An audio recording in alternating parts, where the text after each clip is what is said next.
큰 권능의 부활의 복음과 큰 은혜라는 제목으로 하나님의 말씀 지금 가도록 하겠습니다.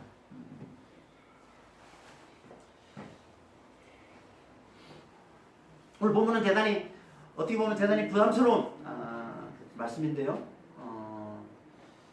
오늘 본문을 통해서 하나님께서 우리에게 주시는 또 놀라운 은혜를 나누기를 원합니다. 우리는 앞에서 사도들과 제자들이 제사장들과 이 장로들의 위협을 받고서 함께 하나님께 간절히 기도하자 하나님께서 그들에게 강력히 임하심으로 그들이 모인 곳이 진동했다고 그랬죠. 강력히 임하심으로 그들이 다 성령 충만함을 받고는 담대히 하나님의 말씀을 전하게 된 것에 대해서 우리가 살펴봤습니다. 하지만 성령 충만함은 그들에게 담대히 하나님의 말씀을 전하게 하는 것으로만 그치지 않았어요. 그것과 함께 또 한 가지 놀라운 능력을 가져다 주는데요. 그게 뭐냐면 그들과 함께 믿는 무리들이 다 한 마음과 한 뜻이 되어서 모든 물건을 서로 통용하며 살게 만들어 주더라는 겁니다. 이게 성령 충만이라는 거예요. 이걸 말씀하고 있는 게 이제 오늘 본문 32절 이하의 말씀인데요. 32절 한번 보겠습니다. 믿는 무리가 한 마음과 한 뜻이 되어 모든 물건을 서로 통용하고 자기 재물을 조금이라도 자기 것이라 하는 이가 하나도 없더라. 모든 물건을 통용하고 이 말은 모든 것이 공동의 것이 됐다 이 말이에요. 모든 물건을 통용하고 이 말은 모든 것이 공동의 것이 됐다. 이 말씀은 우리가 사도행전 2장 44절에서 45절 말씀에서 살펴봤던 말씀과 똑같은 말씀이에요. 사도행전 2장 44절 45절입니다. 믿는 사람이 다 함께 있어 모든 물건을 서로 통용하고 또 재산과 소유를 따라 각 사람의 필요를 따라 나눠주고 여기 44절은 오늘 본문의 32절 그리고 여기 45절은 오늘 본문의 34절에서 35절까지 이 말씀을 좀 더 자세히 다시 한번 말씀하고 있는 겁니다. 사도행전 2장의 이 말씀의 배경이 어떻게 됩니까? 사도와 제자들이 마가의 다락방에서 하나님께 간절히 기도할 때 거기에 이제 성령께서 그들 위에 충만하게 임하심으로 베드로가 담대히 이제 부활의 복음, 십자가 부활의 복음을 전하게 되었고 그 말씀을 듣고 믿게 된 그 유대인들이 이제 성령을 선물로 받아서 오로지 이 사도의 가르침과 그리고 교제와 그리고 기도에 힘쓸 때 성령으로 충만해진 그들이 어떤 삶을 살게 됐는지를 보여주는 말씀인 거죠. 이 말씀이 성령으로 충만해진 그들이 어떤 삶을 살게 되는지 그리고 그와 똑같은 말씀을 오늘 본문도 하고 있는 거예요. 오늘 본문도 어떻게 됩니까? 이 사도와 제자들이 한 자리에 모여서 똑같은 마가의 다락방이에요. 여기도 한 자리에 모여서 하나님 앞에 간절히 기도하고 그래서 하나님께서 그들에게 강력히 임하시고 그래서 성령 충만함을 받고는 하나님의 말씀을 담대히 전하자. 그 말씀을 듣고 믿는 자들이 어떻게 그들의 삶이 어떻게 되는지를 보여주는 말씀인 거죠. 똑같이. 그게 뭐라는 거예요? 한마디로 하면 서로 사랑하며 하나가 되는 삶을 살더라는 거죠. 사랑으로 서로 섬기며 하나가 된 삶을 살더라. 뭘 말하는 거예요? 우리가 간절히 기도할 때 우리는 다 성령 충만함을 받게 되고 그리고 성령 충만함을 받은 자들은 그 삶이 어떻게 된다는 거예요? 서로를 뜨겁게 사랑하면서 하나 된 삶을 살게 되더라고요. 한 마음과 한 뜻이 되어서 하나 된 삶을 살게 되더라고요. 그럼 성령으로 충만해지면 왜 우리가 한 마음 한 뜻이 되고 하나가 됩니까? 그게 하나 되게 하시는 영, 성령은 하나 되게 하시는 영이에요. 통합의 영이에요. 성령은 사탄은 분리의 영이고 분열시키는 영이죠. 성령은 하나 되게 하는 영.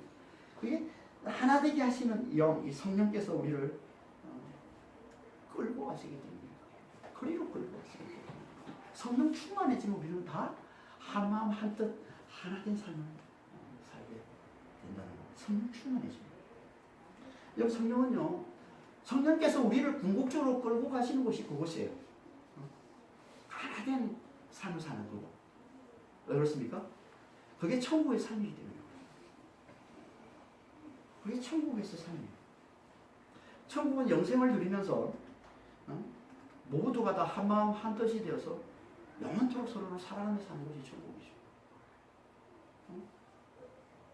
오직 의와 사랑으로 충만한 것. 이게 천국. 이걸 이 땅에서 미리 보여주는 거예요. 하나님은. 그래서 영원토록 누리게 될 천국에서의 그 삶을 간절히 사모하도록 하는 거예요. 이게 성령께서 우리를 끌고 가시는 목표, 하나됨. 그래서 이 하나됨은요, 우리가 서로 뜨겁게 사랑하면서 서로를 모든 것을 함께 나누면서 섬기는 그 하나됨은 이 땅에 자주 일어나지는 않는 겁니다. 그건 이 땅의 것이 아니기 때문에. 그래서 우리가 하늘에서 누리게 되는 것이기 때문에 이 땅에서 우리는 그렇게 자주 경험하지는 못해요. 그래서 성령이 처음 임했을 때만 오순절이라는 이 특수한 상황이었습니다. 교회 초기에만 성령의 강력한 역사로 이런 믿는 자들의 온전한 하나됨, 한 마음과 한 뜻이 되어서 어떤 것도 자기 것으로 여기지 않고 모든 걸 다 공동의 것으로 여기는 이 온전한 이 하나됨의 이 놀라운 능력이 초기에만, 성령이 임했던 그 초기에만 나타났던 겁니다. 그러니까 우리는 이런 놀라운 하나됨을 보면서 이걸 통해 우리가 천국에서 우리가 영원토록 누리게 될 그 진정한 사랑의 공동체, 온전한 하나됨을 바라보며 그걸 간절히 소망하며 살면 되는 거예요. 이걸 보면서 우리가 어떻게든 우리도 만들어봐야지. 여기서 하나됨, 이 하나됨을 만들어봐야지. 우리 힘으로 아무리 해봐도 안 나요. 안 돼요. 역사가 그걸 우리에게 증명해 주고 있잖아요. 얼마나 많은 사람들이 이 하나님을 만들어 보려고 그렇게 시도를 많이 했습니까? 그래서 만들어진 게 이번 우리 힘으로 하나님 만드셨다라고 해서 태어난 게 뭐예요? 그 태어난 괴물이 그게 공산주의잖아요. 우리 힘으로 할 수 있어. 할 수 있어. 수백만, 수천만을 죽이고서 어떻게든 해보려고 했는데 결국은 뭐예요? 실패하고 다 막을 내렸지 않습니까? 안 내려. 이 땅에서 되는 게 아니에요.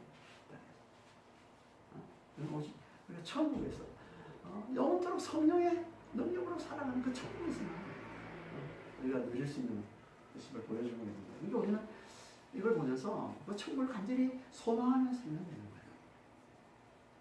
이렇게 성령의 강력한 역사로 천국의 삶을 미리 맛보여주는 이 교회의 온전한 이 하나됨, 우리가 잘 경험을 못하지만 그래도 지금도 여전히 성령께서는 우리를 계속 이리로 끌고 가고 계십니다. 사랑으로 서로를 섬기며 하나 되는 삶을 살라고 성령께서는 계속 우리를 끌고 가고 계세요. 왜 그렇습니까? 그래야 우리가 우리의 믿음이 자라고요. 이걸 통해서 하는 우리 믿음을 키우시고, 그리고 우리가 믿음을 위해서 함께 싸우는 자가 되고, 그래서 끝까지 믿음을 지켜낼 수 있기 때문에 그런 겁니다. 그래서 성령께서 우리를 계속 이리로 끌고 가시고, 이걸 통해서 성령께서, 하나님께서 우리의 믿음을 자라게 하시고, 그리고 우리가 함께 믿음을 위해서 싸우는 자가 되고, 끝까지 믿음을 지키는 자가 될 수 있기 때문에 그렇습니다. 지켜내는 자가 될 수 있기 때문에. 그러니까 우리 공동체가 함께 믿음을 잘 지키기 위해 꼭 필요한 게 뭐라는 겁니까? 하나됨이야. 사랑으로 서로 섬기는 이 하나된 삶을 살아내려고 애쓰는 이것. 이게 우리의 믿음을 자라게 만들고 우리가 믿음을 위해서 함께 싸우는 자 되게 만들고 그리고 우리가 함께 끝까지 믿음을 지켜내는 자로 만들어내는 거랍니다. 그래서 빌립보서 1장 27절 28절 이렇게 말씀하고 있는 거예요. 오직 너희는 그리스도의 복음에 합당하게 생활하라. 이는 내가 너희에게 너희가 한 마음으로 서서 한 뜻으로 복음과 신앙을 위해 협력하는 것과 무슨 일에든지 대적하는 자들 때문에 두려워하지 아니하는 이 일을 도와주라. 여기서 한 마음 한 뜻이 나오는데요. 여기 단어가 한 뜻이라는 단어는 오늘 본문에 나오는 한 마음과 한 뜻이라는 단어가 같습니다. 후식계라는 단어인데 원래 후식계는 영혼이라는 뜻이에요. 근데 이걸 이 단어를 가지고 마음으로 쓰기도 하고 뜻이라는 의미로 목숨이라는 의미로 쓰기도 하는데요. 아무튼 이 뜻은 같은 이제 후식계라는 단어고 여기 마음이라는 단어는 오늘 본문에서는 카르디아라는 말이에요. 이건 심장, 이 마음을 나타내는 거고 여기 빌립보서 1장 27절에 나오는 이 마음은 후니마예요. 영이에요. 영. 영. 이거 단어가 다른 단어입니다. 정확히 말하면 이 말은 한 영, 곧 성령이에요. 성령 안에서 굳게 서서 한 영혼, 한 마음과 한 뜻이 되어서 한 뜻이 돼서 함께 싸우라는 말씀입니다. 여기 협력하다 이렇게 되어 있는데 이거 협력하다. 복음의 신앙을 위해서 믿음이에요. 믿음을 위해서 복음의 이 믿음을 위해서 협력하다 이렇게 되는데 이 정확한 뜻은 함께 싸우다 씨름하다 이 뜻이에요. 함께 씨름하다. 그러니까 믿음을 위해서 함께 씨름하는 거예요. 그러니까 이 말은 우리가 복음에 합당하게 살면 성령 안에서 굳게 서서 한 영혼, 한 마음과 한 뜻이 되어 믿음을 위해 함께 싸우게 되고 어떤 일에도 대적을 두려워하지 않게 된다는 말씀이에요. 이게 하나됨이라는 거예요. 하나가 되면 어떻게 된다는 거예요? 믿음을 위해서 싸워 이기는 자가 되는 것이고요. 어떤 대적도 두려워하지 않는 자가 되는 것이고 그래서 끝까지 믿음을 지켜내는 자가 된다는 거예요.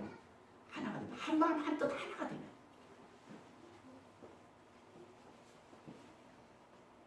그래서 성경에서 그렇게 자주 겸손과 오래 참음과 사랑과 용납으로 하나 되기를 힘쓰라고 그러고 하나 되게 하시는 이 성령께서 주신 이 하나 되게 하시는 것을 힘써 지키라라고 그렇게 자주 말씀하고 있는 겁니다. 성경에서. 빌립보서 2장 1절에 4절입니다. 그러므로 그리스도 안에 무슨 권면이나 사랑의 무슨 위로나 성령의 무슨 교제나 긍휼이나 자비가 있거든 마음을 같이하여 같은 사랑을 가지고 뜻을 합하며 한 마음을 품어 아무 일에든지 다툼이나 허용을 하지 말고 오직 겸손한 마음으로 각각 자기보다 남을 낮게 여기고 각각 자기를 돌아볼 뿐더러 또한 다른 사람의 일을 돌아봐 나의 기쁨을 충만하게 하라. 에베소 4장 1절 3절에서도 그러므로 주 안에서 같이 내가 너희를 권하노니 너희가 부르심을 받은 일에 합당하게 행하여 모든 겸손과 온유로 하고 오래 참음으로 사랑 가운데 서로 용납하고 평안에 매는 줄로 성령이 하나 되게 하신 것을 힘써 지키라. 하나됨을 강조하는 거예요. 성경에서 자주 하나됨을 우리가 겸손과 온유와 오래 참음과 사랑과 용납으로 하나 되게 하시고 성령이 하나 되게 하셔서 힘써 지키라. 하나 되라. 하나 된 삶을 살라. 왜요? 왜? 그래야 믿음을 지킬 수 있기 때문에 그런 거예요. 그래야 함께 믿음을 위해서 싸워 이기는 삶을 살 수 있기 때문에 그런 거예요. 그러니까 우리가 믿음을 잘 지켜내려면 성령에 잘 이끌려서 이 하나된 삶을 잘 우리가 살아내야 된다. 겸손과 오래 참음과 사랑으로 잘 무장해서 이 하나된 삶을 잘 살아내야 된다. 그래야 우리가 믿음을 잘 지킬 수 있어요. 그래서 성령께서 우리를 계속 이리로 끌고 가시는 거예요. 받는 삶으로 사랑하는 삶으로 계속 끌고 가십니다. 근데 성령께서 우리를 이렇게 이리로 끌고 간다고 우리가 잘 끌려갑니까? 그렇지가 않지. 그래서 문제가 있는 거야. 성령 계속 우리를 이리로 끌고 가기를 원하세요. 서로 사랑하도록, 서로 섬기도록. 근데 문제는 우리가 잘 끌려가지 않는다. 그래서 교회 안에 이렇게 하나됨이 잘 이루어지지 않는다. 성령은 우리를 끌고 가시는데, 그리로 끌고 가시는데, 그렇게 끌고 가시면서 우리 믿음을 키우시는데 그렇게 끌고 가시면서 우리가 함께 믿음을 위해서 싸우는 자로 그렇게 하나님께서 우리를 그렇게 세워가시는데 우리는 끌려간다는 거예요. 그래서 교회 일을 하는데 잘 보이지 잘 이루어지죠. 왜 잘 안 끌려갈까요? 왜 우리가 성령 우리를 구하신데 왜 안 끌려가요? 육신의 소욕 때문에 그런 거죠. 우리는 육신을 입고 있기 때문에 육신이 입고 있는 우리는 항상 어때요? 육신의 소욕이 성령의 소욕을 항상 거스르게 되어 있다고 그러죠. 그게 갈라디아서 5장 17절 말씀이죠. 육체의 소욕은 성령을 거스르고 성령은 육신의 소욕을 거스르면 이 둘이 서로 대적함으로 내가 원하는 것을 하지 못한다는 거죠. 그래서 안 되는 거예요. 그럼 우리가 어떻게 해야 성령께 잘 이끌려서 정말 우리가 서로 잘 사랑하고 서로 잘 섬기면서 이 하나님의 삶을 잘 우리가 잘 이루어갈 수 있어요. 어떻게? 어떻게 성령이 잘 이끌려가요? 어떻게 해요? 말씀을 잘 들어요. 답은 아주 간단합니다. 하나님 말씀을 잘 듣는 거예요. 부활의 복음을 잘 듣는 거예요. 부활의 복음, 이 하나님의 말씀, 이 부활의 복음을 잘 듣고서 진리를 잘 깨닫는 겁니다. 그래서 성령께서는 항상 먼저 사도들로 하여금 하나님의 말씀을 잘 전하게 하시고 그래서 그 말씀을 듣는 자들로 진리를 확실히 깨닫게 하시고는 그들로 서로 사랑으로 섬기며 하나 되게 하는 삶을 살게 하시는 거예요. 성령께서. 이게 성령께서 역사하시는 방식이에요.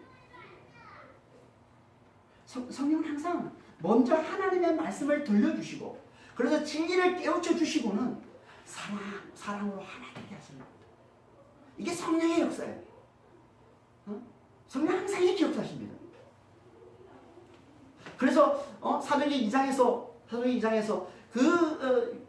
베드로의 설교를 듣고 변화된 유대인들이 믿는 자들이 다 어떻게 했다고요?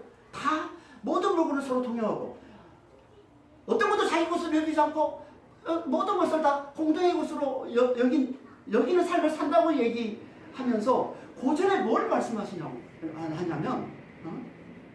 사도들로 말미암아 기사와 표적이 많이 나타나겠다. 그게 사도행전 2장 43절 말씀이잖아요. 사도행전 2장 43절에 사도들로 말미암아 기사와 표적이 많이 나타나니 믿는 사람이 다 함께해서 모든 물건을 서로 통용한다. 기사와 표적이 많이 나타났다는 말이 무슨 말이에요? 왜 하나님께서 우리에게 기사와 표적을 나타내 보여주신다고요? 하나님의 말씀을 확실히 증거하시기 위해요. 기사와 표적은 말씀을, 복음을 확실히 증거하기 위해서 하나님이 나타내 주시는 거예요. 그러니까 이 말씀은 사도들이 지금 뭐 하고 있다는 거예요? 하나님 말씀을 전하고 있다는 거예요. 하나님 말씀을 가르치고 있다는 거예요, 지금. 믿는 자들이 하나님 말씀을 전하고 하나님 말씀을 가르치는데 하나님께서 그 말씀을 확실히 증거하시기 위해서 기사와 표적을 많이 나타냈다는 거예요. 그러자 믿는 자들이 어떻게 되냐면 모든 것을 서로 공동의 것으로 여기면서 그렇게 서로를 섬기면서 그렇게 하나된 삶을 살더라는 겁니다. 그러니까 그들의 이 하나된 삶이 어디서 나왔다는 거예요? 하나님 말씀을 잘 듣고 진리를 잘 깨달아서 그 말씀을 들을 때 하나님이 보여주시는 그 기사와 표적을 보면서 그 복음을, 그 말씀을 확실히 깨달으니까 그걸 확실히 믿으니까 그들이 다 자기의 것을 자기의 것으로 주장하지를 않고 공동의 것으로 여기면서 그렇게 서로를 섬기면서 하나된 삶을 살더라는 겁니다. 오늘 본문에서도 마찬가지예요. 오늘 본문에서도. 그래서 33절에 이렇게 말씀하고 있는 겁니다. 오늘 본문 33절에요. 사도들이 큰 권능으로 주 예수의 부활을 증언하니 우리가 큰 은혜를 받았다. 여기서 오늘 본문에서 보면 32절에서 믿는 무리가 한 마음 한 뜻이 되어 모든 물건을 서로 통용했다고 그러고 그리고 33절에 이제 부활의 복음이 큰 능력과 함께 부활의 복음이 증거됐다고 말씀하고 있어서 사도행전 2장 43절 44절과는 조금 이렇게 순서가 바뀌어 있잖아요. 그렇게 보이지만 실제로는 이 32절 말씀은 31절과 연결이 되는 겁니다. 31절 말씀이 뭐예요? 우리 지난주 살펴본 31절 말씀이 빌기를 다하며 간절히 기도하자. 사도와 제자들이 모인 곳이 진동하더니 무리가 다 성령이 충만하여 담대히 하나님 말씀을 전하니라. 이렇게 담대히 하나님 말씀이 선포되니까 믿는 무리가 다 한 마음으로 한 뜻이 되어서 모든 물건을 다 통일했다는 겁니다. 31절, 32절이 연결이 되는, 그러니까 이걸 다시 말씀하고 있는 게 이게 33절에서 35절까지 말씀이에요. 한 번 더 구체적으로 다시 말씀하고 있는 거예요, 이걸. 그러니까 이 말씀은 성령 충만함으로 하나님 말씀이 선포되자 믿는 자들이 다 한 마음이 되고 한 뜻이 되어서 모든 물건을 서로 통용했다는 거예요. 그걸 다시 좀 더 자세히 말씀하고 있는 게 33절에서 35절입니다. 그러니까 여기서 똑같이 사도행전 2장 43절 44절과 똑같이 성령 충만함으로 먼저 사도들로 말미암아 하나님의 말씀이 그들에게 임하고, 그래서 그들이 뜨겁게 서로를 사랑하면서 서로를 섬기는 하나된 삶을 살게 됐다라고 말씀하고 있는 겁니다. 그런데 여기 33절에 보면 사도들로 말미암아 하나님 말씀이 그들에게 임한 걸 뭐라고 표현하고 있습니까? 33절에 큰 능력으로 주 예수의 부활을 증언했다. 사도들이 큰 능력으로 주 예수의 부활을 증언했다. 사도들이 전한 하나님 말씀이 뭐라는 거예요? 주 예수의 부활이라는 거예요. 사도들은요, 사도들의 이 말씀, 하나님 말씀을 전할 때, 그 핵심은요, 부활입니다. 그러니까 사도들이 전했던 복음의 핵심은 부활이에요. 예수의 부활이에요. 죽은 자 가운데서 살아나셨다는 거예요, 예수님께서. 그리고 예수를 믿는 자는 누구라도 다 죽은 자 가운데서 살아나는 부활의 놀라운 은혜를 누리는 자가 된다는 게, 이게 그들이 전했던, 이 사도들이 전했던 복음의 핵심이었던 겁니다. 당시만 아니라 지금도 마찬가지예요. 복음이 변질이 됩니까? 복음이 뭐 변합니까? 시대에 따라서, 상황에 따라서? 아니에요. 복음은 똑같습니다. 그때나 지금이나 복음은 똑같아요. 죽은 자 가운데서 예수님이 부활하셨다. 예수를 믿으면 누구라도 다 그 부활에 이른다는 게 이게 복음의 핵심입니다. 그러니까 우리가 믿고 우리가 전해야 될 복음의 핵심도 이거죠. 예수 안에 죽은 자의 부활이 있다는, 예수 안에 죽은 자의 부활이 있다는, 죽어도 다시 살아난다. 영원히 죽지 않는다는 이 부활과 영생의 이 복음, 우리가 전해야 될, 우리가 믿고 전해야 될 복음의 핵심도 똑같습니다. 우리가 아무리 뭐 오래 교회를 다니고 아무리 뭐 신앙생활 오래 했어도 우리에게 이 믿음이 없으면, 부활의 믿음이 없으면, 죽은 자 가운데서 우리가 다시 살아난다는, 우리가 죽어도 다시 산다는, 하나님의 영원한 생명을 영원토록 받아 누리며 산다는 이 믿음이 없으면, 이 복음에 대한 믿음이 없으면 그건 믿는 자가 아닌 겁니다. 아무리 교회를 오래 다니고, 아무리 내가 뭐 좋은 일을 많이 하고, 아무리 내가 뭐 선한 일을 많이 하고 해도 믿는 자가 아닌 거예요.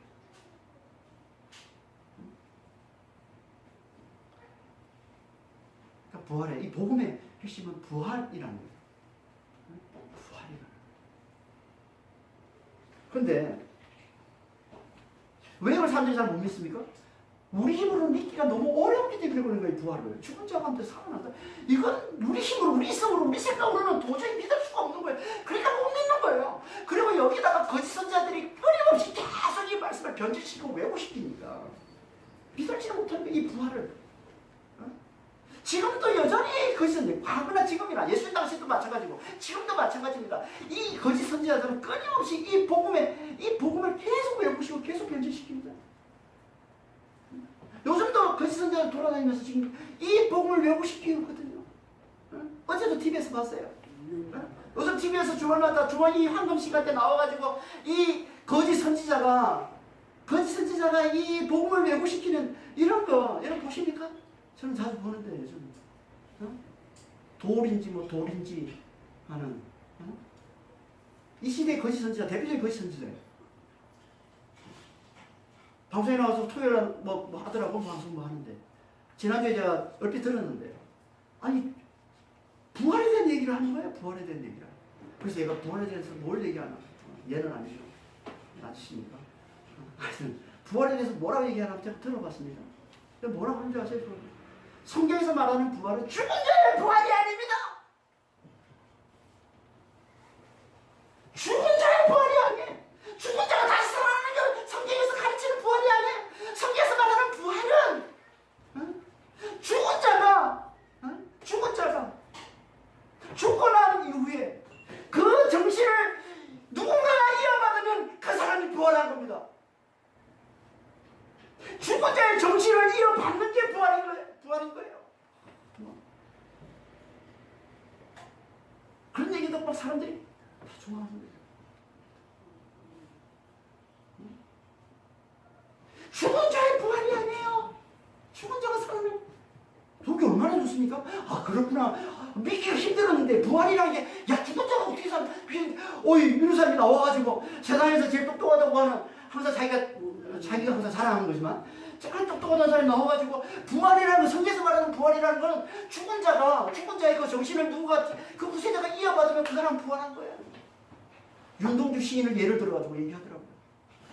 윤동주 시인은 지금 부활했습니다. 그 사람의 그 정신을, 그 사상을 우리가 이어받고 있으면 부활한 거예요. 이런 거짓 선동에 얼마나 많은 사람들이 넘어갑니까? 믿을만 하잖아요. 우리 속으로, 우리 생각으로 얼마든지, 그게 부활이야. 그런 내가 부활을 믿지. 과거에나 지금이나 이 거짓 선자들은 이렇게 계속 복음의 핵심을 계속 변질시키고 왜곡시키는 거예요. 그러니까 우리가 하나님의 말씀을 제대로 듣지 않으면 우리는 절대 이 복음을 제대로 믿을 수가 없습니다. 이 제대로 깨달을 수가 없습니다. 이 부활을. 하나님의 말씀을 듣지 않으면. 그러면 한칸 우리 힘으로 믿기 어려운 거예요. 이 복음은. 이 부활의 이 복음은. 그러니까 사람들이 지금 붙들지를 못하잖아요. 믿는다 하면서도 부활을 붙들지를 못해요. 영생을 붙들지를 못해요. 우리의 힘으로는 도저히 믿을 수가 없거든.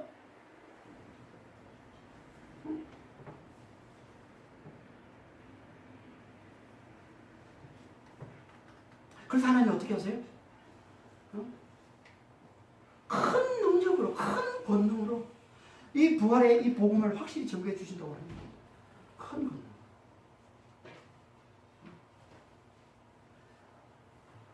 앞에서는 하나님께서 기사와 표적으로 하나님의 말씀을, 복음을 확실히 전개해 주신다고 하시고, 여기서는 큰 권능으로, 큰 능력으로 복음을 확실히 전개해 주신다고 말씀하고 있는 겁니다.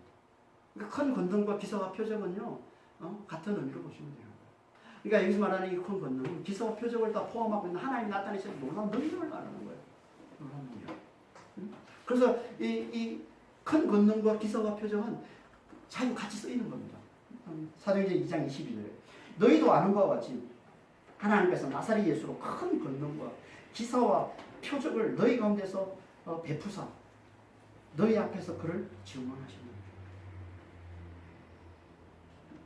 이걸 줄여서 어떤 데는 표적이라고 하고, 어떤 데는 기사와 표적이라고 하고, 어떤 데는 그냥 큰 능력, 큰 권능이라고 하는 겁니다.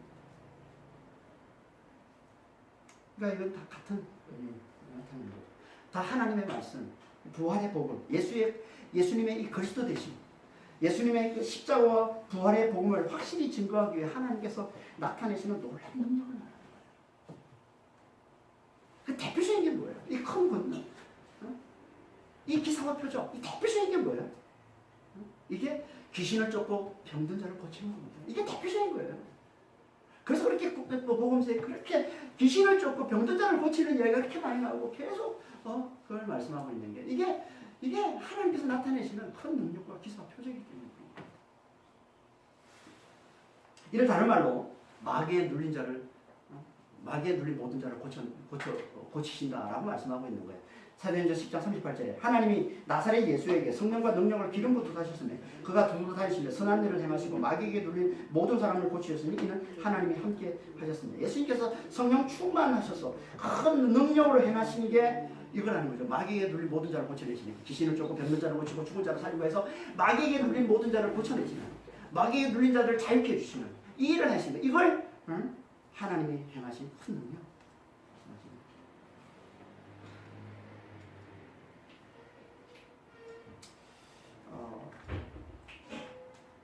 보통 이제 자주 보면 물론 이제 큰 능력이라는 의미 속에 기사와 표도 다 포함해서 쓸 때도 많이 실제로 이제 복음서 보면 귀신을 쫓고 병자 잘 고치는 걸 다 하나님의 능력이라고 말씀을 많이 하십니다. 그런데 이걸 굳이 나눌 때 그러니까 귀신을 쫓는 것과 이 병든 자를 고치는 것 이걸 좀 나눌 때 귀신을 쫓는 걸 능력이라고 하고 이 병든 자를 고치는 걸 기사와 표적이라고 그렇게 많이 구분지어서 나타내기도 합니다. 그래서 우리가 성령의 은사 고린도전서 12장에 보면 성령의 은사가 있는데 성령의 은사를 보면 뭐 지혜와 지식의 말씀 그리고 또 뭐가 있습니까? 능력 행함이 있죠. 그리고 그 다음에 뭐가 있어요? 병든 자를 고치는 은사를 주셔도 심의 은사를. 그러니까 병든 자를 고치는 것과 능력 행함이 구분되어 있어요. 그래서 그 능력 행함이 뭐냐? 거기서 말하는 능력 행함은 그건 귀신을 쫓는 거라고 얘기합니다. 보통 이렇게 마귀의 일을 눈에 보이지 않는 이 마귀의 일을 멸하고 마귀에게 눌린 자들을 풀어주는 이 일을 이걸 능력, 이 큰 능력이라는 의미로 그렇게 자주 해석을 합니다. 구분 지을 때는. 물론 이 큰 능력 속에는 병든 자를 고치는 것도 포함해서 말씀하실 수도 있지만 굳이 나누자면 그렇게 나눌 수 있다. 하나님은 이 큰 능력으로 부활의 복음을 확실히 증거해 주신다는 거예요. 예수님 때도 그랬고 예수님이 성천하신 후에 사도들 때도 그랬고 지금도 마찬가지입니다. 하나님 지금도 예수 안에 죽은 자의 부활이 있다는 이 복음을 확실히 증거해 주세요. 뭐로 큰 능력을 나타내 보여주셔서 악한 영을 몰아내시고 악한 영을 몰아내고 그러니까 귀신을 쫓고 악한 영을 몰아내고 병든 자를 고치고 하는 이런 이 큰 능력을 나타내셔서 이 복음을 이 부활의 복음을 예수 안에 죽은 자의 부활이 있다는 이 복음을 확실히 증거해 주세요. 지금도. 그래서 우리에게 그 능력을 주신 거예요. 예수 이름 안에 그 능력을 주셨단 말이에요. 그래서 예수 이름으로 귀신을 쫓아내는 것이고 그래서 예수 이름으로 병든 자를 고치는 겁니다. 하나님이 그 이름 안에 그 능력을 담아서 우리에게 다 주신 거란 말이에요. 믿는 자에게 다 주셨단 말이에요. 그 능력을 행하도록. 그러니까 우리는 능력을 행해야죠.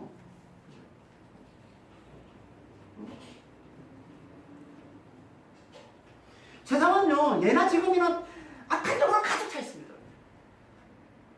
뭐 예수님 때만 뭐 악한 영들이 많아가지고 예수님이 귀신을 많이 주셨던 게 아니라 지금도 동일하게 악한 영들이 지금도 가득합니다.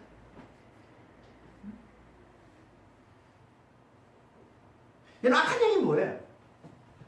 악한 영은 거짓의 영, 음란의 영, 시기와 다툼의 영, 두려움과 탐욕의 영 이것들이 다 악한 영들이에요. 여러분 세상에는 이 악한 영들로 가득합니다.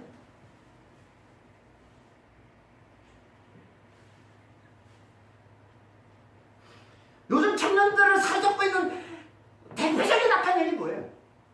그게 음란의 영이잖아요. 그래서 이 난리가 일어나는 거 아닙니까 지금? 요즘 젊은이들, 요즘 청년들을 사로잡고 있는 대표적인 악한 영이에요. 응? 여러분 지금 이 연예인들이 이게 몇 사람이 그냥 멘탈이 문제가 있어가지고 우리가 세상에서 멘탈이라고 우리는 지금 영적인 문제로 보는 건데 이게 멘탈이 문제가 있어가지고 그들만 소수 몇 사람만 그런 겁니까? 아니잖아요. 우리 젊은 애들한테 물어보면 다 알잖아요. 요즘 젊은 애들이 얼마나 이게 지금 음란의 영으로 가득 있는지. 모든 아이들, 모든 젊은 애들이 지금 이런 어떤 이 SNS나 이런 걸 통해서 유튜브나 이런 걸 통해서 이런 것들이 얼마나 지금 행해하고 팽배져 있는지 젊은 애들이 다 알지 않습니까?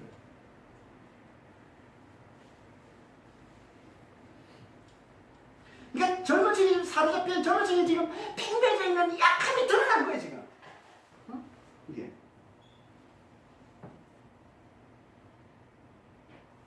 음란행이 얼마나 가득 차 있는지 보여주고 있는 거예요.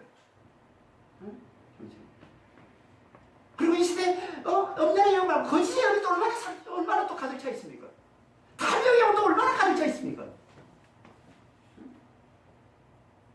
눈에 보이지 않는 거 없는 게 아니에요. 그런 것들 우리는 사로잡혀 있는 거예요. 영향을 받고 있는 거예요.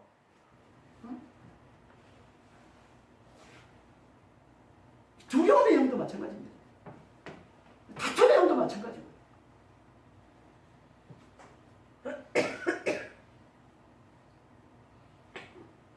그럼 이걸 예수 이름으로 쫓아내라는 거예요. 하나님께서 이 악한 영들을 쫓아낼 수 있는 능력을 우리에게 주셨다는 거예요. 예수 이름 안에 부활하신 예수 이름 안에 이 악한 영들을 쫓아낼 수 있는 능력을 우리에게 주시고 그래서 마귀에게 눌린 자들을 고쳐내고 마귀에게 눌린 자들을 풀어주고 자유케 해주는 그런 능력을 하나님 우리에게 주신 거예요. 이 능력을 사용해야 그래서 우리 공동체 안에서 거짓이 떠나가고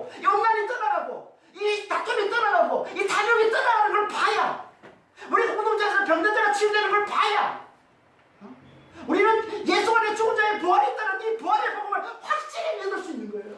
이걸 봐야. 이 능력을 경험해야. 초대교회 때는 이게 있었다는 거예요. 초대교회. 부활의 복음이 전개되는 것마다 큰 능력이 있었다는 거예요. 기사와 표적이 있었다는 거예요. 악한 영들이 떠나가는 그런 역사가 나타났다는 거예요. 병든 자가 치유되는 그런 놀라운 일들이 일어났다는 거예요. 그걸 보고서 그들은 다 부활의 복음을 확실히 믿었다고 하는 겁니다. 예수님께서 죽은 자 가운데서 부활하시게 맞구나라는 것을 확실하게 되는 거예요. 그거 보면서. 우리에게도 그게 있어야죠.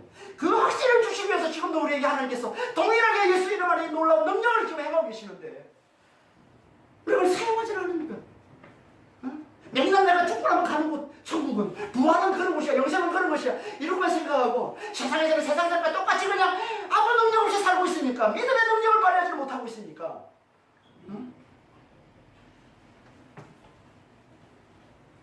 어떻게 믿음 우리가 지킵니까? 무너지는 거지. 탐욕 앞에 다 무너져. 거짓 앞에 다 무너져. 너도 거짓말 나도 같이 거짓말 하는 거 우리 다 거짓말 거짓을 해야 살리니까. 너도 나도 탐욕이야. 있는 것으로 만든 거 못해요. 더 쌓아야 돼. 더 많이 가져야 돼. 내가 평생 먹을 수 있으면 내 자식이 평생 먹을 때까지 다 모아둬야 돼. 것이 없어요. 것이 없어. 이 탐욕이에요.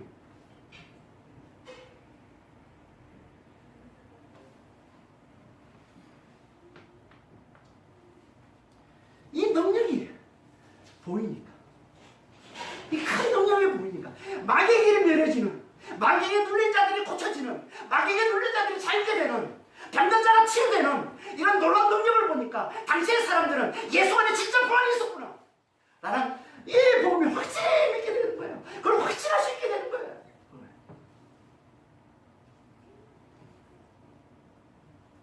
여러분 이 부활의 복음이 확실히 믿어지면 어떻게 됩니까? 이 부활이 진짜 확실하게 믿어진다면 그럼 어떻게 됩니까? 세상에서 가장 큰 기쁨을 누리며 사는 자가 되는 거예요.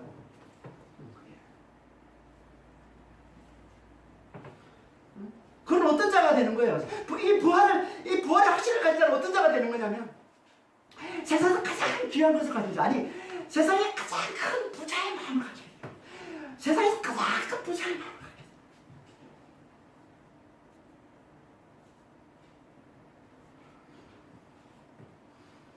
그래서 마태복음 13장 34절에 이렇게 말씀하고 있는 거예요. 한번 볼까요? 마태복음 13장 34절에 천국은 마치 밭에 감춘 보화 같으니 사람이 이를 발견한 후 숨겨두고 기뻐하며 돌아가서 자기의 소유를 다 팔아 그 밭에 사는 이 천국인 겁니다.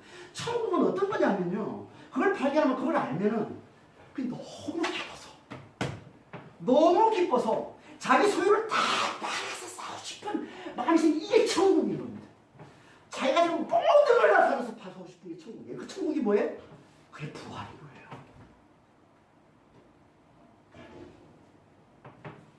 여러분 천국이 뭐겠어요? 응? 예수님께서는 복음을 천국 복음 하나님 나라의 천국 복음을 전하셨지만 예수님의 제자들은 무슨 복음을 전했어요? 십자가 부활의 복음을 전한 겁니다. 그게 천국 복음이라는 거예요. 십자가 부활이 여러분 부활이 천국으로 사는 거예요. 하나님 나라로 사는 거예요. 하나님의 생명으로 사는 거잖아요. 이게 하나님 나라로 사는 거예요. 이게 천국으로 사는 거란 말이에요. 그러니까 부활을 얻은 자는, 부활을 가진 자는 내 안에 부활이 있다는 확신을 가지고 사는 자는 어떤 자예요? 자기의 소유를 다 팔아서 사고 싶은 만큼 그렇게 엄청난 가치 있는 것을 가진 자가 되는 거죠. 가장 귀한 것을 가진 자가 되는 거예요. 세상에서 가장 큰 부자의 마음을 갖게 되는 거예요. 이게 부활이란 말이에요. 이게 부활의 기쁨이라는 거예요. 이게 진리를 제대로 깨달은 자가 성령 안에서 누리는 기쁨입니다. 진리를 제대로 깨달은 자. 내 안에 부활이 있음을, 그리스도 안에, 내 안에 그리스도가 계시고 그리스도 안에 부활과 영생을 사는 자임을 깨달은 자, 이 기쁨이 있는 겁니다. 이 기쁨을 가진 자는 어떻게 살겠어요? 자기의 소유를 다 팔아서라도 갖고 싶은 그 보물을 가진 자. 그래서 그 기쁨을 누리며 사는 자. 그들이 이제 이 땅에서 어떻게 살겠어요? 자기가 가지고 있는 이 세상에서의 소유를 어떻게 대하겠어요, 그들은? 기꺼이 하나님의 뜻을 위해 내놓을 수 있게 되는 거죠. 하나님의 뜻을 위해서 기꺼이 성령의 인도하심에 순종하며 살게 되는 겁니다. 기꺼이 사랑으로 형제들을 잘 섬기면서 공동체 안에 있는 자신과 함께 하고 있는 자들 마음에 연약한 자들을 위해서 자신의 것을 내어주면서 기꺼이 내어주면서 섬기는 삶. 그래서 사랑으로 하나 된 삶을 살 수 있게 되는 겁니다.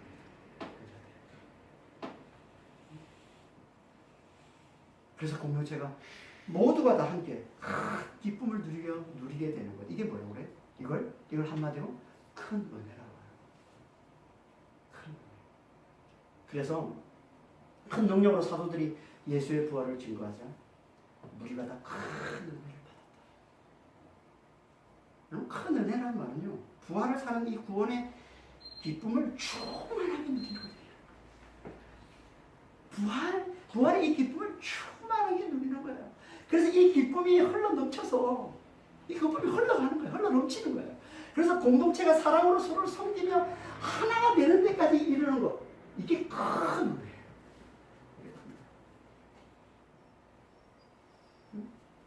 사도들이 큰 능력으로 하나님이 나타내시는 큰 능력으로 부활의 복음을 확실히 전하자. 담대히 전하고 확실히 전하자. 그 믿는 자들이다. 초대교회 그 믿는 자들이다. 이 모두 이들에게 이 큰 은혜가 임한다. 그들에게 이 부활의 기쁨이 넘치고, 기쁨이 넘침으로 그들 모두가 하나가 돼요. 그들 모두가 서로를 섬기는, 연약한 자를 돌보고, 그래서 서로 세우고, 그래서 하나가 되는 이 큰 은혜가 임하더라는 겁니다. 그 하나됨이 어떤 하나됨이라고요? 성령의 강력한 역사로 인해서, 그러니까 마음만 하나가 되는 게 아니라 그들의 물질까지도 다 하나가 되는 그 하나됨. 그래서 34절에 이렇게 말씀하고 있어요. 그 중에 가난한 사람이 없습니다. 원래 맨 앞에 가로라는 이유를 나타내는 접수가 붙어 있는 겁니다. 왜냐하면 그들 중에 가난한 자가 없었다는 거야. 가난한 자가 없었다는 거예요. 그들이. 놀랍지 않습니까? 그러니까 그들에게 큰 은혜가 임했다는 게 뭐라는 거예요? 그들에게 큰 은혜가 임하는 게. 그건 그들이 구원의 기쁨만, 이 부활의 기쁨만 누리는 걸 말하는 게 아니라 결국은 그 기쁨이 흘러 넘쳐서 서로를 사랑하며 물질로 서로를 섬기는 데까지 이런 걸 말한다는 거죠. 이 큰 은혜가. 그래서 그들 중에 가난한 자가 하나도 없다. 하나도 없었다라고. 그리고 그 이유를 또 이렇게 얘기합니다. 땅과 집을 가진 자들이 다 그걸 팔아서 그 판 값을 가져다가 35절에 35절에 뭐라고 그래요? 사도들의 발 앞에 두매 그들이 각 사람의 필요를 따라 나눠줬기 때문에. 그래서 이유를 나타내. 가난한 사람이 없게 된 이유를 나타내는 거예요. 집과 토지, 땅과 이 집에 있는 자들이 그걸 팔아서 판값을 사도들에게 주고 또 사도들이 그걸 가지고 각 사람의 필요를 따라 나눠주니까 가난한 사람이 없었다. 이게 성령의 강력한 역사로 초대교회에 임한 하나님의 큰 은혜라는 성령의 강력한. 물론 이렇게 가난한 자가 하나도 없는 이런 강력한 역사는 천국에서의 삶을 미리 보여주기 위한 어떻게 보면 특별한 케이스, 예외적인 경우이긴 하지만 이 정도까지는 아니라도 지금도 성령께서는 똑같이 우리가 하나님이 나타내시는 그 큰 능력으로 증거되는 이 부활의 복음을 듣고 진리를 잘 깨달을 때 성령께서 역사하셔서 이 부활의 기쁨을 우리에게 흘러 넘치게 만드시고 이걸 흘러 넘침으로 우리의 공동체 안에 우리 지체들을 정말 사랑하고 섬기려는 이 마음으로 서로를 대해서 그래서 정말 하나가 되는 그런 역사를, 그런 큰 은혜를 성령께서 지금도 베풀어 주신다. 어떻게 할 때? 우리가 큰 능력으로 증거되는 이 부활의 복음을 잘 듣고 진리를 잘 깨달을 때, 그래서 우리 가운데 늘 성령이 주시는 이 부활의 기쁨이 흘러 넘칠 때,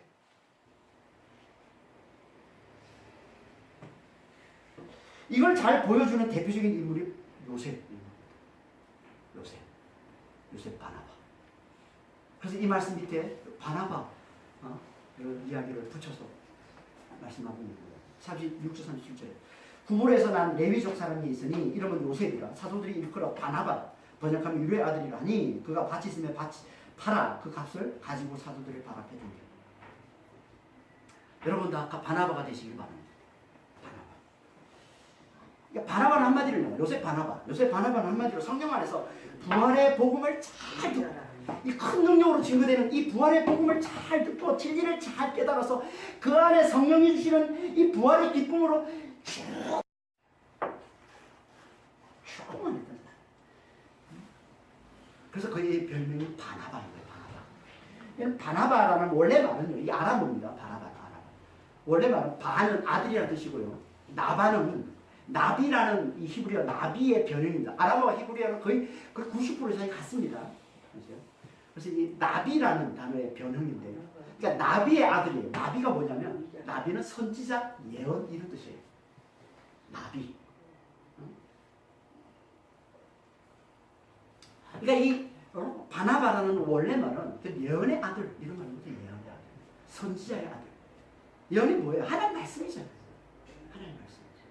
그러니까 하나님 말씀을 잘 듣는 자라는 거예요. 여기서 시작하는 거예요. 성령의 역사는 여기서 시작하는 거예요. 하나님 말씀을 잘 듣는 자라는 거예요. 이게 바나바예요. 그런데 오늘 본문에서는 위로의 아들이라고 해요. 위로의 아들. 왜 갑자기 이 예언의 아들이, 이 선지의 아들이 왜 갑자기 위로의 아들이 됐습니까? 이 위로라는 이 단어는요, 파라클레시스라는 단어인데요. 이 파라클레시스라는 단어의 뜻은 뭐 위로라는 뜻도 있지만 격려, 권면, 응원 이런 뜻이에요. 그러니까 힘 주시는, 격려해주고 위로해주고 응원해주는 것, 이게 위로의 뜻이에요. 그러니까 하나님으로부터 격려의 말씀을 잘 듣는 자가 바나바라는 거예요. 하나님으로부터 격려의 말씀, 이 위로의 말, 이 격려의 말, 이 권면의 말, 이걸 잘 듣는 거예요. 여러분, 우리에게 격려와 위로와 이 권면을 주시는 하나님, 이분이 누군지 아세요? 이분이 보혜사 성령이신 겁니다. 그래서 이 보혜사라는 단어가 파라클레토스라는 거예요. 파라클레시스가 여기서 말하는 위로고요. 위로, 격려, 뭐 권면 이런 뜻이고요. 이 위로, 권면, 격려, 이 응원을 가져다 주시는 분, 이게 파라클레토스예요. 이걸 뭐로 번역해서 이게 보혜사로 번역을 한 겁니다.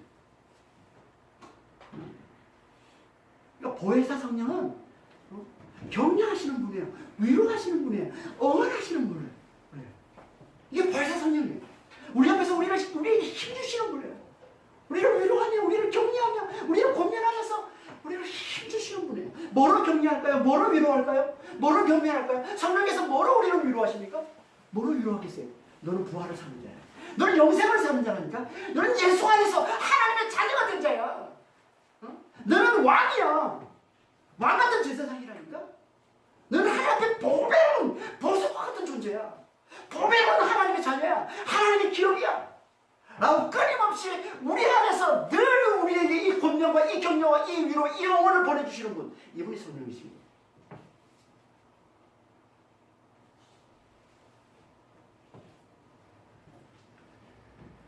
그러니까 바나바는요, 어떤 사람이라는 게 요새 바나바는 늘 성령으로부터 부활을 사는 자라는 이 격려의 말, 이 위로의 말을 잘 들었던 자. 늘 성령으로부터 넌 부활을 사는 자. 넌 이미 세상을 이긴 자야. 넌 죽어도 다시 사는 자라니까. 넌 영원히 망하지 않는 자야. 넌 영원히 이기는 자야. 너는 승리한 자야. 이 격려의 말, 이 위로의 말을 계속 우리에게 들려주시는데 이 격려의 말을 잘 듣던 자가 바나바. 이 격려의 말을 들으니까 어때요? 그 안에는 항상 이 부활의 기쁨이 넘쳐났던 거예요. 부활의 기쁨. 성령으로부터 이 격려의 말을 잘 들어야, 성령으로부터 이 영혼을 잘 들어야, 그래야 부활의 기쁨이 살아납니다. 여러분, 성령으로부터 이걸 들으면, 성령으로부터 이 위로를 받으면, 성령으로부터 이 격려를 받으면요, 우리 안에 이 부활의 기쁨이 살아납니다. 이게 성령이 주시는 거거든요. 성령은 말씀만 하시는 분이 아니에요. 하나님은요, 우리는 격려, 위로가 말로 끝나지, 우리 하나님은 아니에요. 우리 하나님은 말씀하시고 힘을 주시는 거예요. 그래서 우리 안에서 일하시는 하나님은, 우리 안에서 역사하시는 하나님 어떤 분이시라고요? 우리에게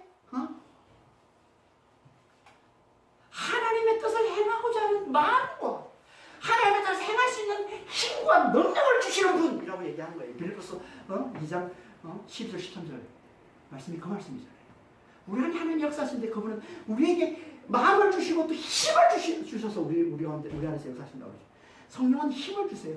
그래서 내가 권면의 소리를 듣고 위로를 들으면 내 안에서 부활의 기쁨이 충만해지는 겁니다. 그게 흘러 넘치는 거예요. 이게 흘러 넘쳐서 어떻게 해요? 자기 소유를 다 팔아서, 자기의 땅, 자기의 집, 자기 재산을 다 팔아서 공동체의 연약한 자들, 가난한 자들에게 나눠주는, 그래서 공동체를 기꺼이 섬기는, 그래서 공동체를 하나되게 만드는, 하나님의 이 큰 은혜를 드러내는 그런 위로의 사람, 그런 권면의 사람, 그런 격려의 사람이 되었다는 거예요. 이게 바나바라는 거예요. 어떻게 합니까? 성령이 들려주시는 이 격려, 이 위로를 잘 받으니까. 그러니까 하나님 우리도 이 바나바처럼 이 격려의 말, 성령이 들려주시는 이 격려의 말씀 참 잘 듣고, 그래서 우리 안에서 이 부활의 기쁨이 좀 넘쳐서 이 공동체를 섬길 줄 아는, 사랑으로 공동체를 섬길 줄 아는, 그래서 공동체를 하나되게 만들어주는 그런 위로의 사람, 그런 격려의 사람 다 되기를 원하시는 거예요.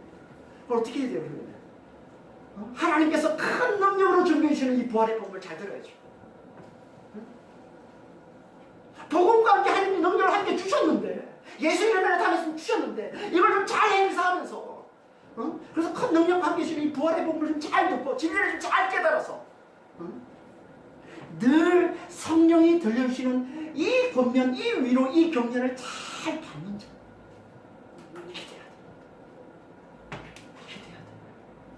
성령 안에 우리 안에서 성령을 보내주, 성령이 하시는 일이 가장 먼저 하시는, 가장 중요하게 여기시는 일이 이거예요.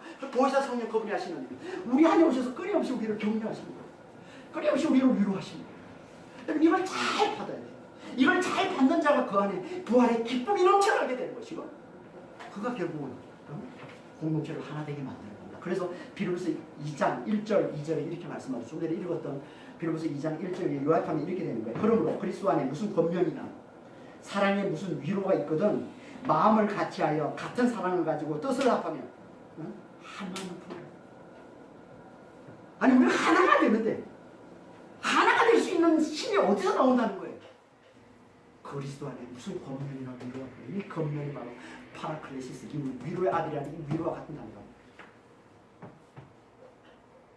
성령이 주시는, 위로하시는, 우리 안에서 우리를 격려하시고 우리를 위로하시는 하나님, 그 성령께서 들려주시는 이 격려를 잘 받아야 너는 부활을 사는 자야. 너는 하나님의 자녀야. 너는 보배로운 존재라니까.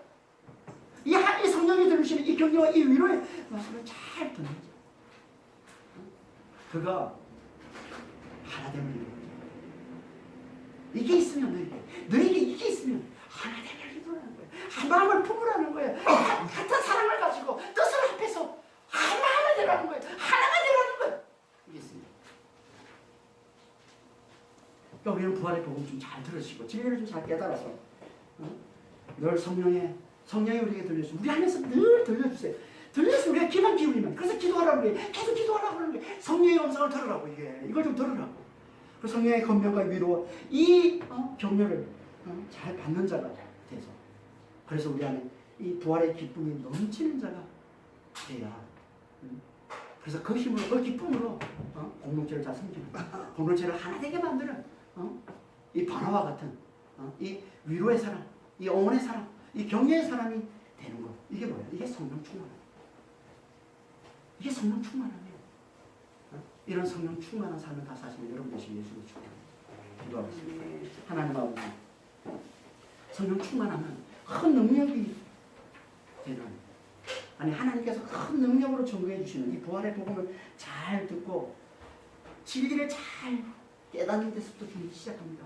여기서 그치는 것이 아니라 이렇게 진리를 잘 깨닫는 자, 저는 그 속에서 우리를 격려하시는 하나님이 성령께서 그 안에서 끊임없이 격려하시고 위로하시고 응원하는 소리를 잘 듣게 되는 것이고, 이렇게 응원의 소리, 이 격려의 소리, 위로의 소리를 잘 듣는 자들은 정말 성령이 주시는 그 부활의 기쁨이 넘치게 되는 것이고, 이 부활의 기쁨이 넘치는 자가 아버지 하나님 공동체에 사랑을 흘려주는, 섬김을 흘려주는, 그래서 아버지 하나님 정말 공동체를 하나 되게 만들어주는 그런 위로의 사람, 격려의 사람이 되어서 아버지 하나님, 그래서 정말 공동체가 함께 믿음을 위해서 싸우고 끝까지 믿음을 지켜내는 아버지 하나님, 그런 놀라운 정말 하나님의 그 은혜를 드러내는 삶을 살게 되는 것입니다. 주여, 저희 모두가 다 그런 성령 충만한 자들이 다 될 수 있도록, 주여, 이게 성령 충만함인데 정말 이 성령 충만함이 저희 모두에게 충만하게 임할 수 있도록 주님 역사하시고 인도하여 주시옵소서.